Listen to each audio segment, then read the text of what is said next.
Ciao tifosi del Napoli e amanti del calcio europeo. Benvenuti nel nostro canale, dove vi portiamo le ultime notizie e analisi sul Napoli e sul mercato. Oggi abbiamo una notizia calda che sta muovendo il mercato e che potrebbe interessare molto ai tifosi napoletani. Parliamo di un giovane talento del calcio brasiliano che sta attirando l'attenzione dei grandi club europei, tra cui il nostro amato Napoli. Restate con noi per scoprire tutti i dettagli su Ryan Vitor, promettente centravanti del Vasco da Gama.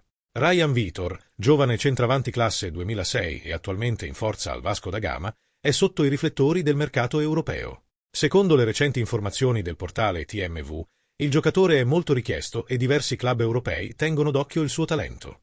Vasco da Gama, a sua volta, deve affrontare sfide finanziarie significative e sta cercando modi per scambiare i suoi giocatori per alleviare la sua situazione economica.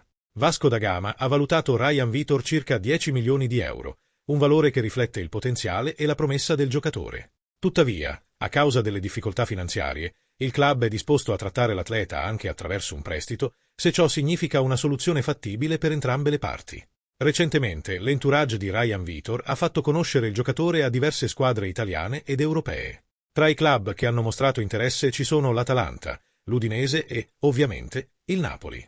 La presenza del Napoli nella lista è particolarmente interessante. Il club è sempre alla ricerca di giovani talenti per rinforzare la propria rosa e costruire un futuro solido. C'è però un dettaglio importante che potrebbe influenzare la decisione di Ryan Vitor. L'attaccante al momento ha una preferenza per la Fiorentina, per via del legame personale e professionale che il padre ha con Edmundo, azionista del Vasco da Gama ed ex compagno di squadra del padre di Ryan. Questo collegamento potrebbe giocare un ruolo cruciale nella scelta finale del giocatore, rendendo la Fiorentina un'opzione più appetibile in questo momento. Ad oggi nessun club, Napoli compreso, ha fatto un'offerta ufficiale al Vasco da Gama per acquistare il pass di Ryan Vitor. Il DS del Napoli Cristiano Giuntoli sembra avere altre priorità e potrebbe concentrarsi su altre strategie di mercato. Stiamo entrando nell'ultima settimana della finestra di mercato e il tempo per i club sta scadendo per fare le loro proposte e completare le trattative. Se il Napoli o qualsiasi altro club europeo vorrà davvero contare sul talento di Ryan Vitor, dovrà agire rapidamente.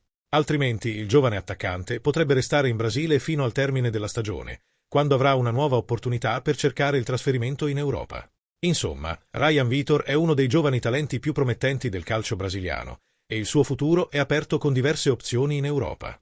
La situazione finanziaria del Vasco da Gama, il legame personale del giocatore con la Fiorentina e la mancanza di offerte concrete finora sono fattori che influenzeranno i prossimi passi di questa trattativa.